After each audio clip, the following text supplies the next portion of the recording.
시대의 소망 17장 니고데모. 니고데모는 유대 나라에서 책임 있는 높은 지위를 차지하고 있었다. 그는 고등 교육을 받았고 비범한 재능을 가지고 있었으며 영예로운 국회의원이었다. 그도 다른 사람들처럼 예수님의 교훈에 감동을 받았다. 그는 부자요 유식하고 존경받는 사람이었지만 이상하게도 초라한 나사렛 사람에게 마음이 끌렸다. 구주의 집에서 나온 교훈들은 그에게 큰 감명을 주었으며 그는 이 놀라운 진리에 대하여 더 많이 배우기를 원하였다. 그리스도께서 성전을 정결하게 하면서 행사하신 권위는 제사장들과 관원들의 결정적인 증오심을 불러일으켰다.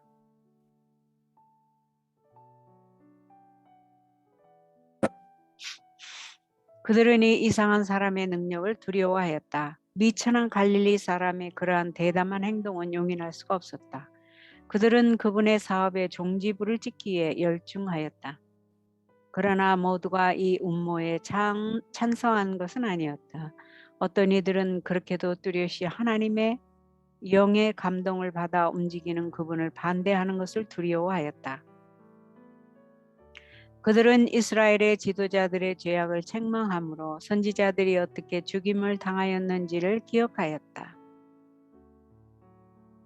그들은 유대인들이 이방 나라에 종살이를 한 것은 하나님의 견책을 거절한 그들의 완고함의 결과였음을 알고 있었다. 그들은 제사장들과 관원들이 예수님을 모함하여 그들의 조상의 발자취를 따름으로 그 결과 나라에 새로운 재앙이 임하게 될 것을 두려워하였다. 니고데모도 이런 생각에 동감이었다.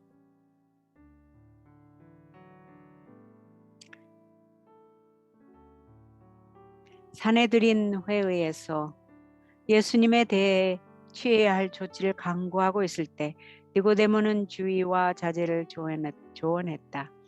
만일 예수께서 진실로 하나님께로부터 권위를 부여받았다면 그분의 경고를 거절하는 것은 위험한 일이 될 것이라고 주장했다.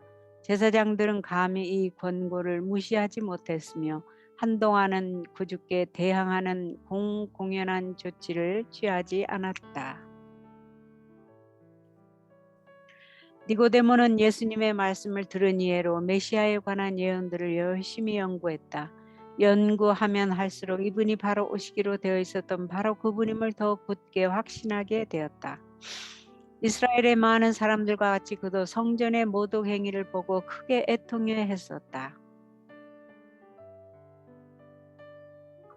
그는 예수께서 매매하는 자들을 쫓아내실 때의 그 광경을 목도하였다.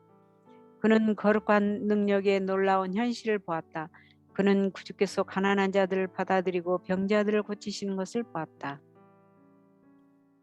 그는 그들의 기쁜 표정을 보았으며 그들이 찬송하는 말을 들었다. 그리하여 그는 나사렛 예수님이 하나님께서 보내신 자임을 의심할 수가 없었다.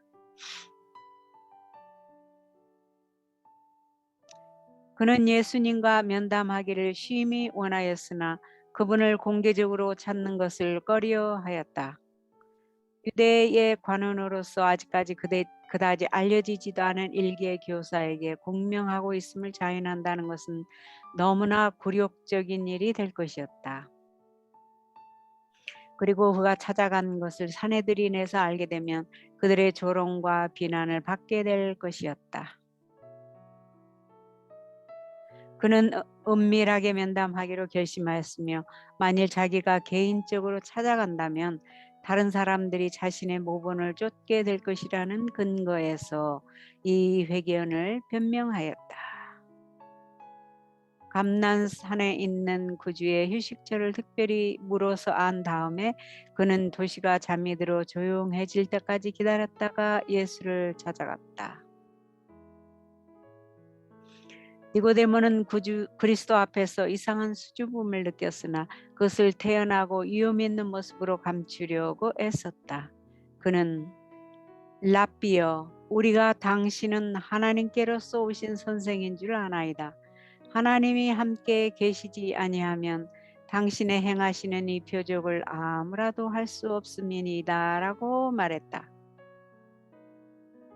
그리스도께서 교사로서 가지신 드문 재능과 이적을 행하시는 놀라운 능력을 말하므로 그는 면담의 실마리를 찾으려고 하였다. 그는 그 말로 확신을 나타내고 신음을 얻으려고 계획했지만 사실 그 말은 불신을 나타내었다. 그는 예수님을 메시아로 인정하지 않고 하나님께서 보내신 일개 교사로 인정하였다. 예수께서는 이 인사의 말을 인정하는 대신에 마치 그의 마음속을 들여다보는 것처럼 니고데모에게 시선을 고정시키셨다. 그분께서는 당신의 무한하신 지혜로 당신 앞에 서 있는 자가 진리의 탐구자임을 아셨다. 그분은 이 방문의 목적을 알고 니고데모의 마음속에 이미 자리 잡은 확신을 더욱 깊게 하고자 엄숙하나 친절하게 직접 요점을 말씀하셨다. 진실로 진실로 너에게 이르노니 사람이 거듭나지 아니하면 하나님 나라를 볼 수 없느니라.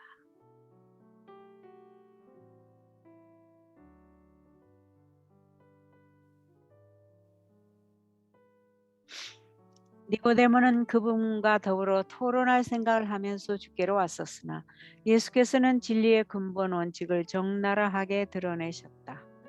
예수께서는 니고데모에게 그대가 필요로 할 것은 이론적인 지식보다 영적 중생이다. 그대는 그대의 호기심을 만족시킬 것이 아니라 새로운 마음을 가져야 한다.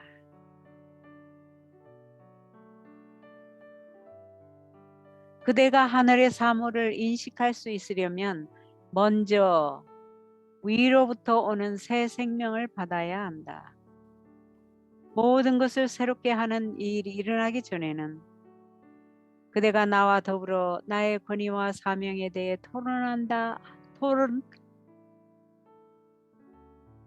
토론할지라도 그것은 구원의 유익을 가져다 주지 못할 것이라고 말씀하셨다. 니고데모는 침례 요한이 회개와 침례에 대하여 전파하며 사람들에게 성령으로 침례를 주리라는 분을 가리키는 말을 들었다. 니고데모 자신도 유대인들에게 영성이 부족하다는 것과 그들이 대체로 편협하고 세속적인 야심의 지배를 받고 있다는 것을 알고 있었다. 그는 메시아가 오실 때에는 사물의 형편이 더 나아지기를 바랐다. 그러나 침례 요한의 마음을 감찰하는 기별도 그에게 죄를 자각시키는 역사를 이루어내지 못했다. 그는 엄격한 바리새인이었고 자신의 선한 행위를 자랑하였다.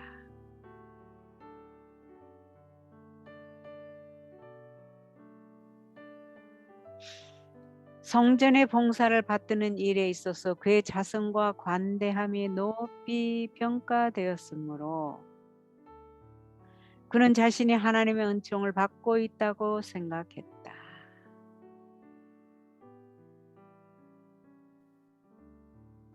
그런데 지금의 상태에서는 하늘나라가 그에게는 너무 깨끗하여 들어가 볼 수가 없다는 생각에 깜짝 놀랐다.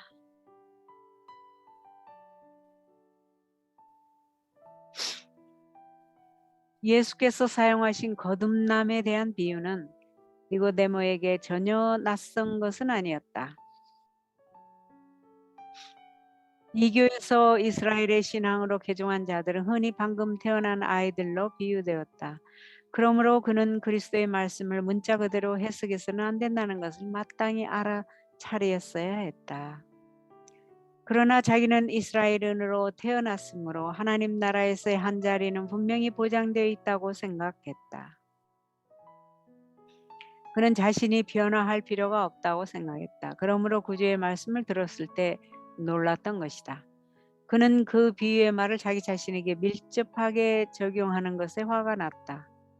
바리새인의 교만이 진리를 탐구하는 자의 정직한 욕망과 싸우고 있었다. 그는 그리스도께서 이스라엘의 관원이 된 자신의 지위를 존중하지 않고 평소처럼 자신에게 말씀하시는 것을 이상히 여겼다.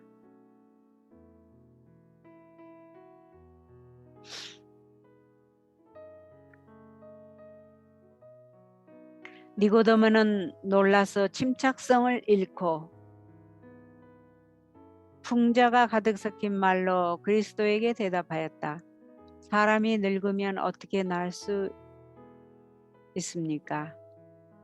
예리한 진리가 양심을 찌를 때 많은 사람들이 하는 것처럼 니고데모도 육계에 속한 사람은 하나님의 성령의 일을 받지 않는다는 사실을 드러냈다. 그의 마음속에는 신령한 것에 반응하는 것이 없었는데 이는 신령한 일은 신령한 것으로 분별되기 때문이다.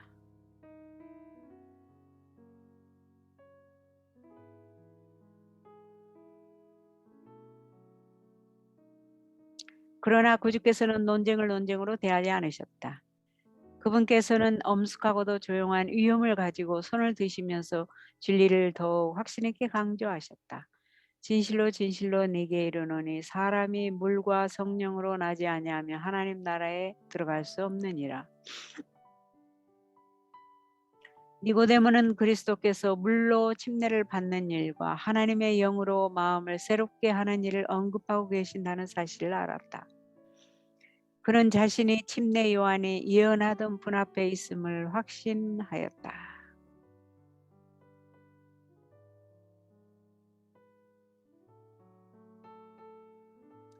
예수께서는 계속해서 말씀하셨다.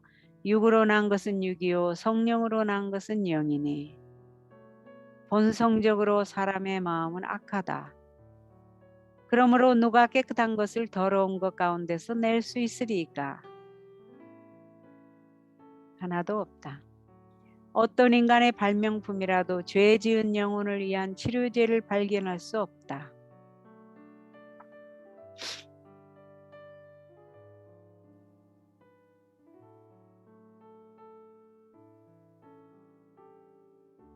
육신의 생각은 하나님과 원수가 되나니 이는 하나님의 법에 굴복하지 아니할 뿐 아니라 할 수도 없습니다. 마음에서 나오는 것은 악한 생각과 살인과 간음과 음란과 도적질과 거짓 증거와 회방이다. 마음의 냇물이 맑게 되려면 먼저 마음의 샘이 정결하게 되어야 한다.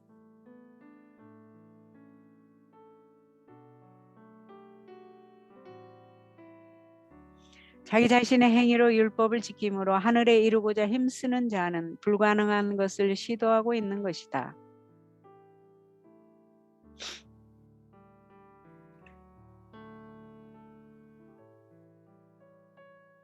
단지 율법주의적인 종교, 곧 경건의 모양만을 가진 자에게는 안전함이 없다.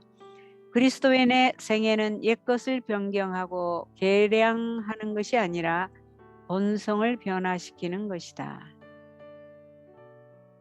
자신과 죄에 대하여는 죽고 전혀 새로운 생명으로 나오는 것이다.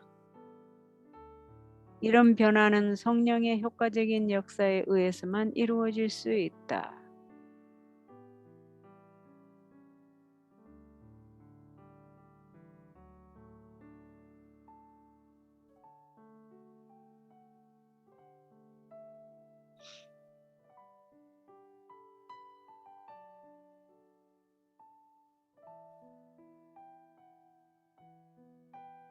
예수께서는 계속해서 말씀하셨다. 육으로 난 것은 육이요 성령으로 난 것은 영이니 본성적으로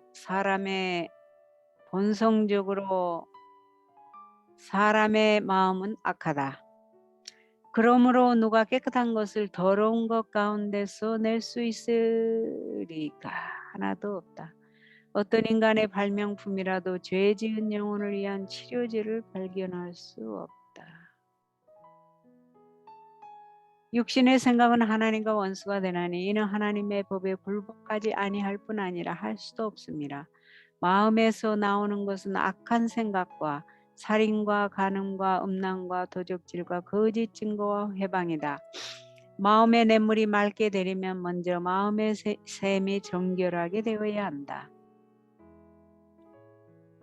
자기 자신의 행위로 율법을 지킴으로 하늘에 이루고자 힘쓰는 자는 불가능한 것을 시도하고 있는 것이다.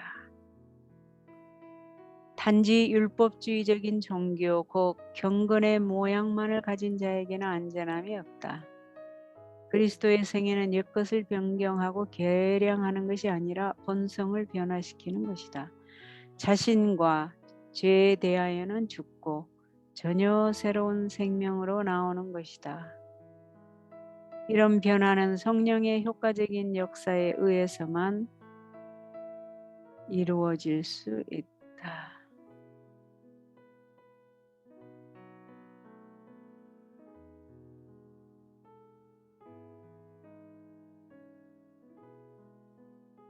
니고데모가 여전히 갈피를 잡지 못하고 있을 때 예수께서는 그 뜻을 예증하기 위하여 바람을 사용하셨다. 바람이 임의로 불매 네가 그 소리를 들어도 어디서 오며 어디로 가는지 알지 못하나니 성령으로 난 사람은 다 이러하니라.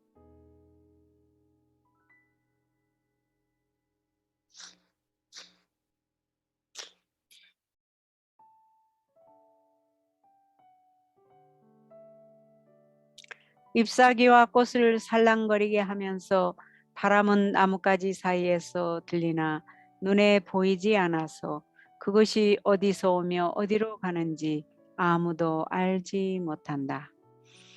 성령이 사람의 마음에 역사하시는 것도 이와 같다.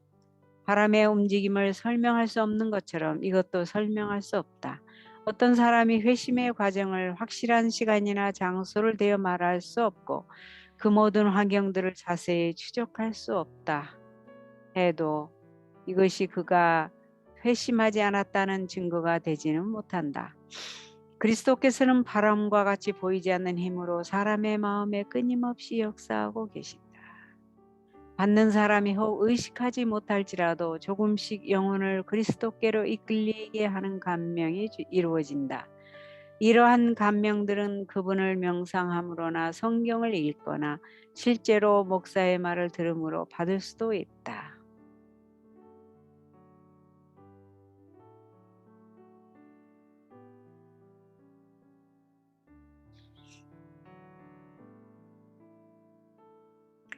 갑자기 성령께서 더욱 직접적인 호소를 하실 때 그 영혼은 기쁘게 자신을 예수께 바친다. 많은 사람들은 이것을 가리켜 갑작스런 회심이라고 하지만 사실 그것은 하나님의 성령의 오랜 구애, 꼭 꾸준하고도 지속적인 과정을 거쳐서 호소하신 결과인 것이다. 바람 그 자체는 눈에 보이지 않지만 보고 느낄 수 있는 결과를 드러낸다.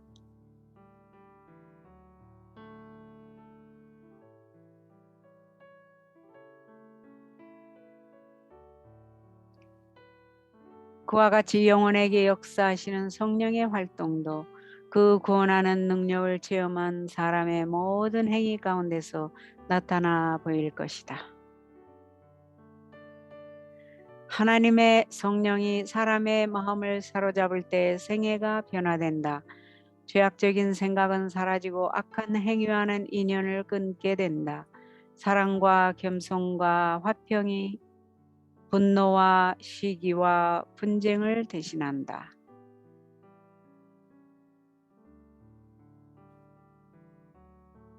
기쁨이 슬픔을 대신하고 용모는 하늘의 빛을 반사한다. 아무도 짐을 덜어주는 손을 보지 못하며 빛이 하늘 조정에서 내려오는 것도 보지 못한다.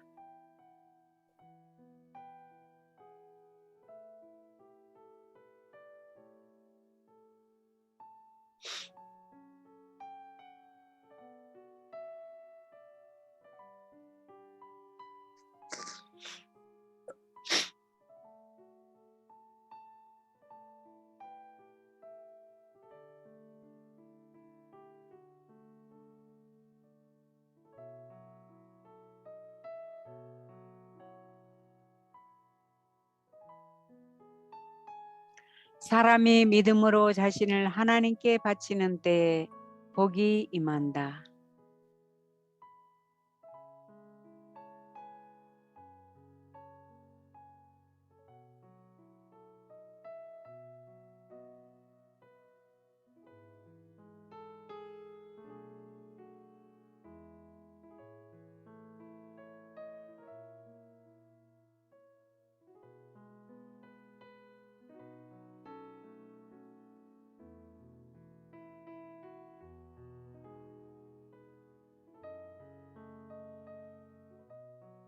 그때의 인간의 눈으로는 볼 수 없는 능력이 하나님의 형상대로 새로운 피조물을 창조하는 것이다.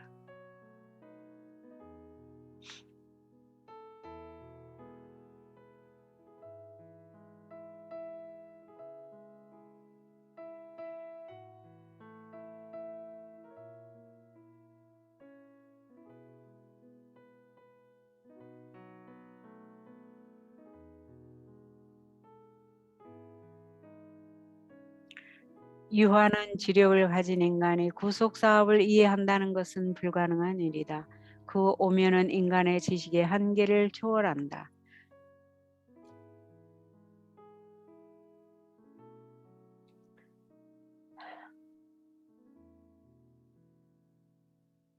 그러나 사망에서 생명으로 옮아간 자는 그것이 하나의 거룩한 실제임을 깨달은다. 우리가 이곳 지상에서 개인적인 경험을 통하여 구속의 시작을 알 수 있을지라도 그 결과는 영원한 세대에 미친다. 예수께서 말씀하시고 계실 때에 어떤 진리의 섬광이 이 관원의 마음을 꿰뚫었다.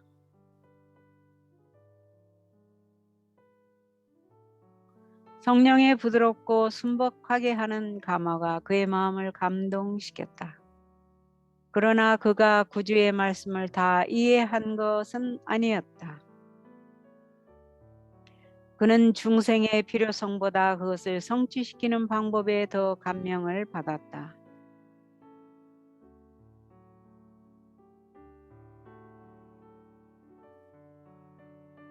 그는 궁금하게 여기면서 어찌 이러한 일이 있을 수 있습니까? 라고 말했다.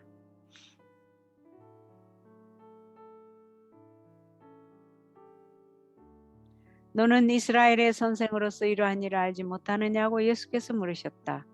확실히 백성들의 종교적인 교훈을 맡은 자가 그렇게 중요한 진리에 대하여 무지해서는 안 되었다.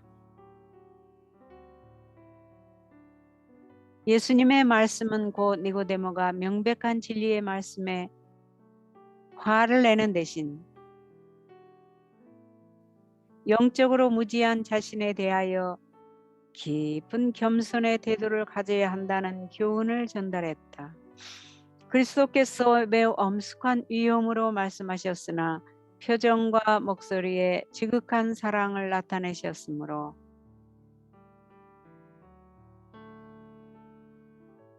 니고데모는 자기의 수치스러운 형편을 깨달을 때에도 성내지 않았다.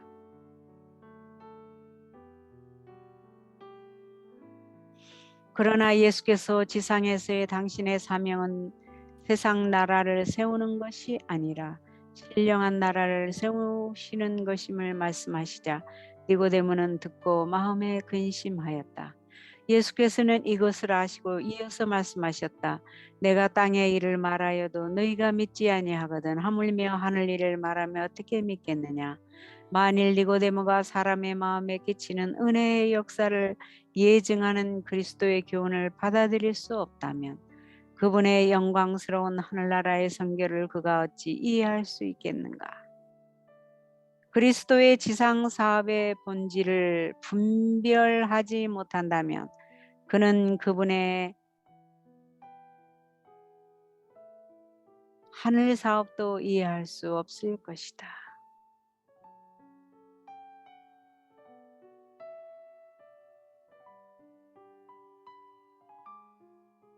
만일 니고데모가 사람의 마음에 끼치는 은혜의 역사를 예증하는 그리스도의 교훈을 받아들일 수 없다면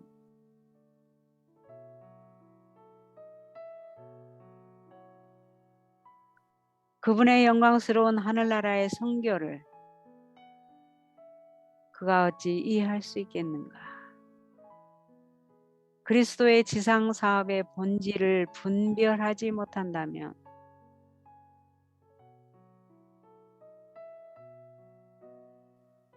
그는 그분의 하늘 사업도 이해할 수 없을 것이다.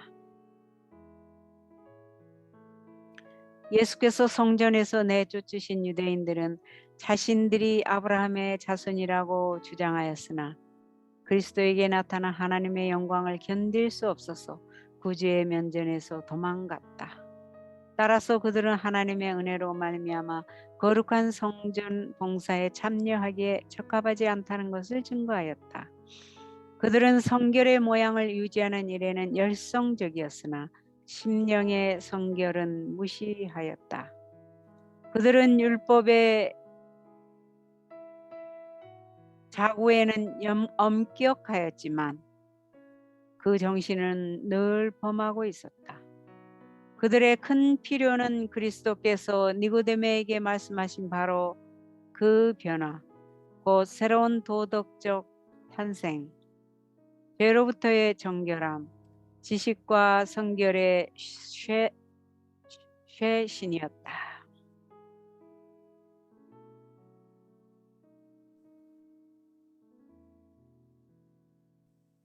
거듭남의 역사에 관한 이스라엘의 무지는 변명할 여지가 없었다. 이사야는 성령의 감동을 받아서 이렇게 기록하였다. 대저 우리는 다 부정한 자 같아서 우리의 의는 다 더러운 옷 같으며 다윗은 하나님이여 내 속에 정한 마음을 창조하시고 내 안에 정직한 영을 새롭게 하소서라고 기도하였다. 에스겔을 통하여 이런 약속이 주어진 바 되었다. 또 새 영을 너희 속에 두고 새 마음을 너희에게 주되 너희 육신에서 굳은 마음을 제하고 부드러운 마음을 줄 것이며 또 내 영을 너희 속에 두어 너희로 내 율례를 행하게 하리니 너희가 내 규례를 지켜 행할지라.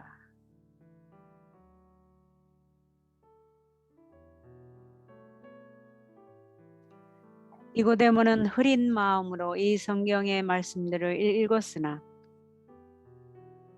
그는 이제 그 말씀의 뜻을 깨닫기 시작했다.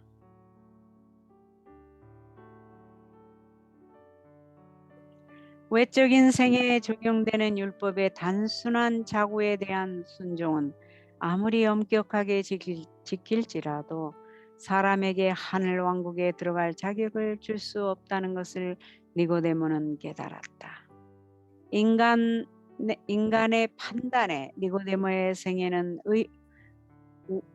의롭고 존경할 만한 것이었으나 그리스도 앞에 있을 때에 그는 자신의 마음이 부정하고 생애가 거룩하지 못하다는 것을 깨달았다. 니고데모는 그리스도께 이끌리고 있었다. 구주께서 거듭남에 대하여 그에게 설명하였을 때에 그는 이 변화가 자기 자신에게서 이루어지기를 갈망하였다.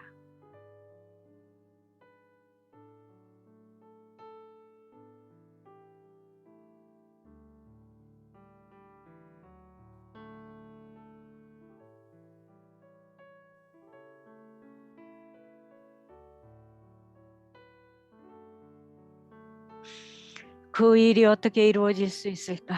예수께서는 이 무언의 질문에 대답하셨다. 모세가 광야에서 뱀을 든 것 같이 인자도 들려야 하리니 이는 저를 믿는 자마다 영생을 얻게 하려 하심이니라.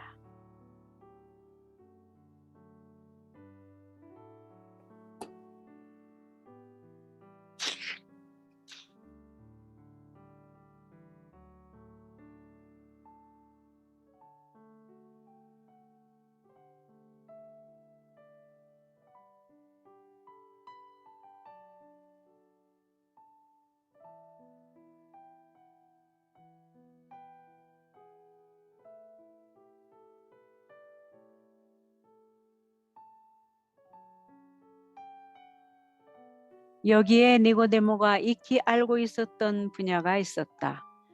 들림을 받은 뱀의 상징은 그에게 구주의 사명을 명백하게 해주었다.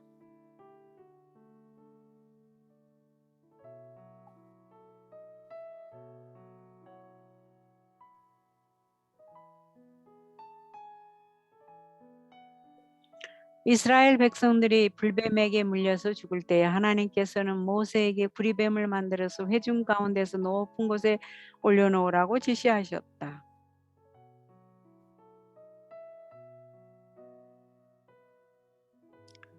그리고 전체 진중에 뱀을 쳐다보는 자는 모두 살 것이라는 말이 전해졌다.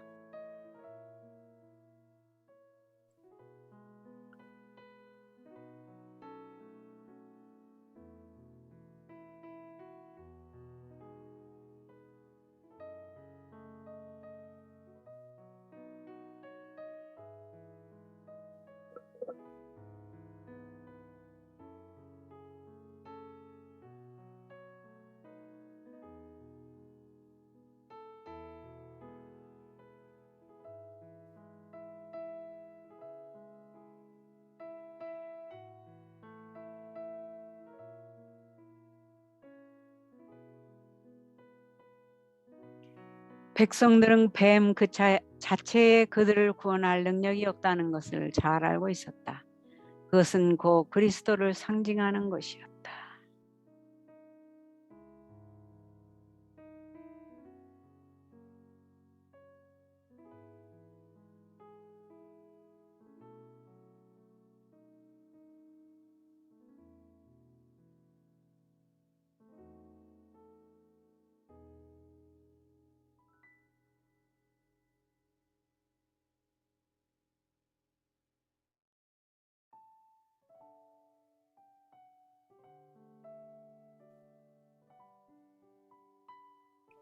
멸망시키는 뱀의 모양대로 만들어진 표상이 그들의 치료를 위하여 들린 것 같이 죄 있는 육신의 모양으로 나신 분께서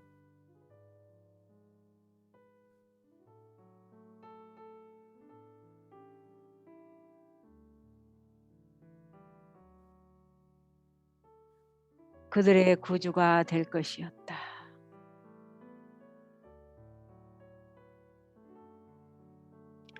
이스라엘 백성 중에 많은 사람들이 제사 그 자체에 그들을 죄에서 자유하게 하는 효능이 있는 것으로 생각하였다. 하나님께서는 구리뱀에 아무런 효능이 없는 것처럼 그 제물에도 아무런 효능이 없다는 것을 그들에게 가르치기를 원하셨다. 그것은 그들의 마음을 구주께로 인도하기 위한 것이었다. 그들의 상처를 치료하는 일에나 그들의 죄를 용서하는 일에 있어서 하나님의 크신 선물을 믿는 믿음을 보이는 것 외에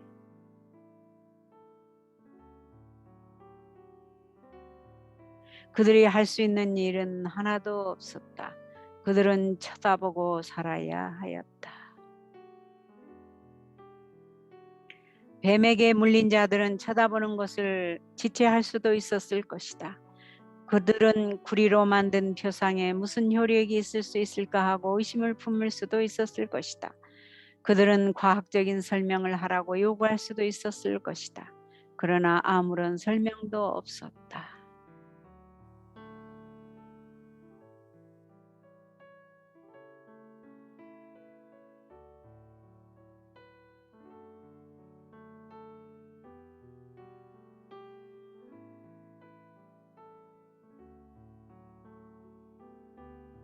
그들은 모세를 통하여 그들에게 하신 하나님의 말씀을 받아들여야 하였다. 쳐다보기를 거절하는 것은 곧 멸망을 의미하였다. 심령이 깨우침 받는 것은 논쟁이나 토론으로 되는 것이 아니다. 우리는 쳐다보고 살아야 한다. 니고데모는 그 교훈을 받아들이고 그것을 마음에 간직하고 돌아갔다.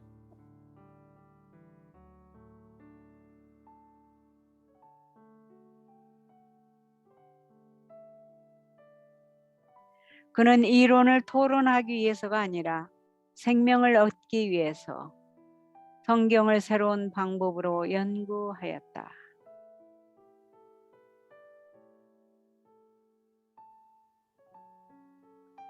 그는 이론을 토론하기 위해서가 아니라 생명을 얻기 위해서 성경을 새로운 방법으로 연구하였다. 성령의 인도하심에 자신을 복종시켰을 때에 그는 하늘나라를 보기 시작하였다. 성령의 인도하심에 자신을 복종시켰을 때에 그는 하늘나라를 보기 시작하였다. 오늘날에도 들림을 받은 뱀에게서 니고데모가 배웠던 그 같은 진리를 배워야 할 사람들이 무수히 있다. 그들은 하나님의 은총을 받기 위하여 그분의 율법을 순종하는 것에 의존한다. 그들은 예수님을 쳐다보고 그분이 오직 당신의 은혜를 통하여 그들을 구원하신다는 것을 믿으라는 분부를 받을 때에 어찌 이러한 일이 있을 수 있나이까라고 외친다. 니고데모처럼 우리는 죄인의 개수로서 동일한 방법으로 즐겨 생명으로 들어가야 한다. 그리스도밖에는 천하 인간의 구원을 얻을 만한 다른 이름을 우리에게 주신 일이 없음이니라. 우리는 믿음으로 하나님의 은혜를 받는다.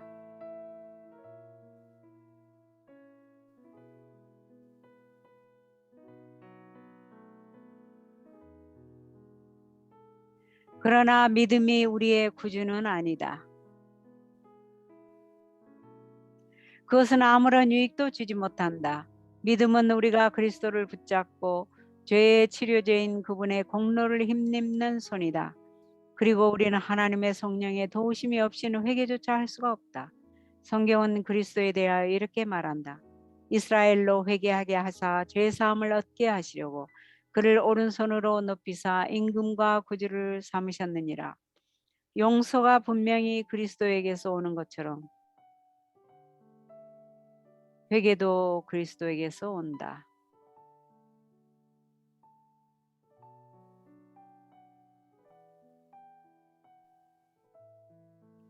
그러면 우리는 어떻게 구원을 받을 수가 있는가?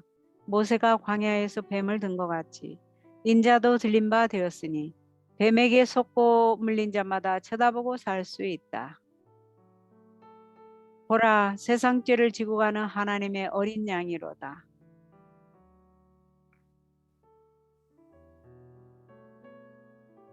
십자가에서 비치는 빛은 하나님의 사랑을 드러낸다.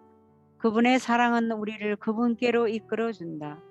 만일 우리가 이 이끄심에 저항하지 않는다면 구주를 십자가에 못 박게 한 죄를 회개하는 가운데 십자가 밑으로 인도함을 받을 것이다. 그때 하나님의 영께서 믿음을 통하여 사람의 심령에 새 생명을 낳는다. 사상과 욕망은 그리스도의 뜻에 순종하게 된다.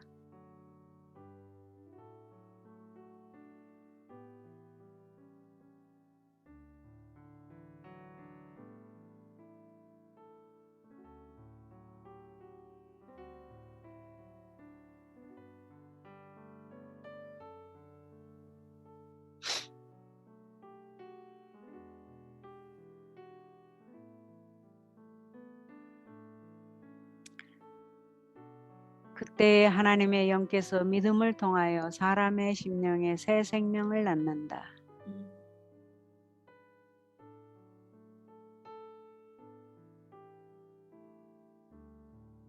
사상과 욕망은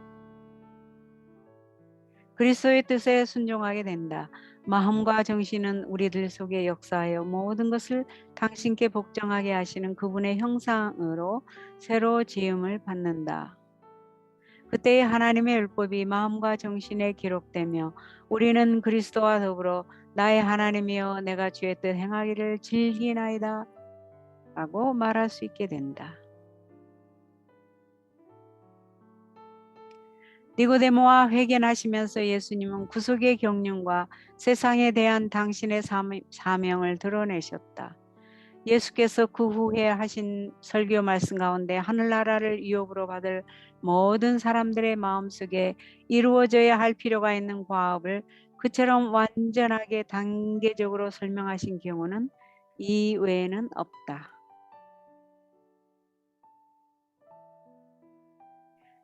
예수께서는 봉사를 시작하는 바로 그 시초에 사내 들인의 일원, 곧 감수성에 가장 예민한 마음을 지닌 백성들의 임명된 선생에게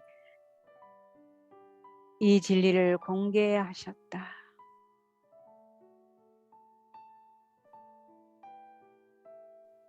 그러나 이 이스라엘의 지도자들은 그 빛을 환영하지 않았다. 니고데모는 그 진리를 마음속에 숨겨두었으므로 3년 동안 밖으로 나타난 결과는 거의 없었다.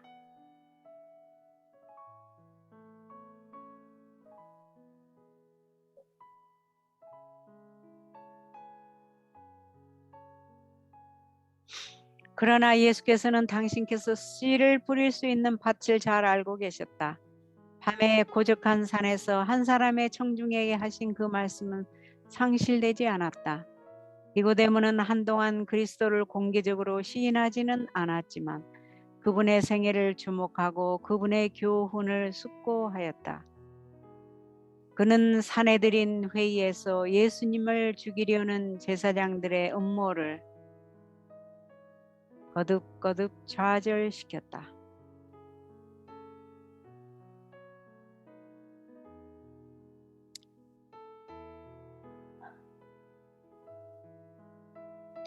예수께서 마침내 십자가에 달리셨을 때에 니고데모는 감람산상의 교훈 곧 모세가 광야에서 뱀을 든 것 같이 인자도 들려야 하리니 이는 저를 믿는 자마다 영생을 얻게 하려 하심이니라는 교훈을 기억하였다. 그 은밀한 회견에서 비춰오는 빛이 갈바리 위의 십자가를 환히 비쳤으며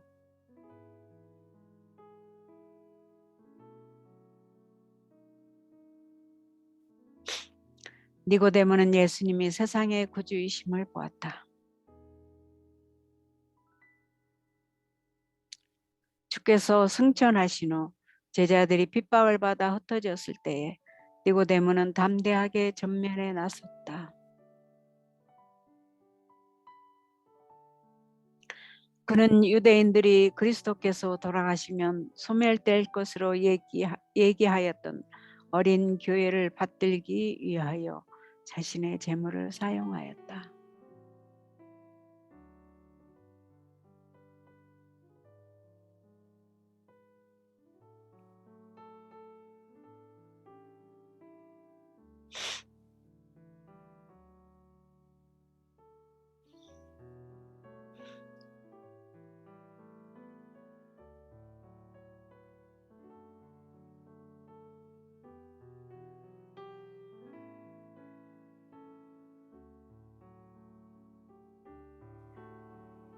위기에 봉착했을 때 그렇게도 조심스럽고 의심이 많던 그는 바위처럼 굳세게 서서 제자들의 믿음을 격려하고 복음 사업을 진척시키기 위하여 재물을 공급하였다. 그는 전에 자기에게 경의를 표하던 자들에게 조롱과 박해를 받았다. 그는 이 세상의 재물에는 가난하게 되었으나 예수님과 회견하던 날밤에 시작되었던 그 믿음에서 흔들리지 않았다.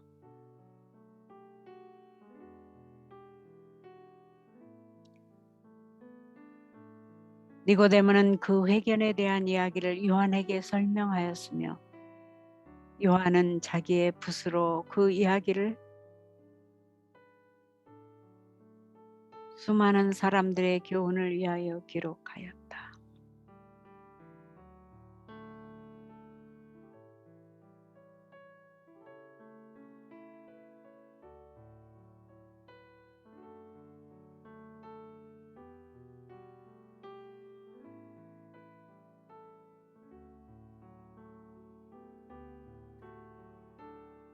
그곳에서 가르치신 진리는 유대의 관원이 갈릴리에 미천한 선생에게서 생명의 도를 배우기 위하여 왔던 그 어두운 산에서의 엄숙한 밤에서와 마찬가지로 오늘날에도 중요하다.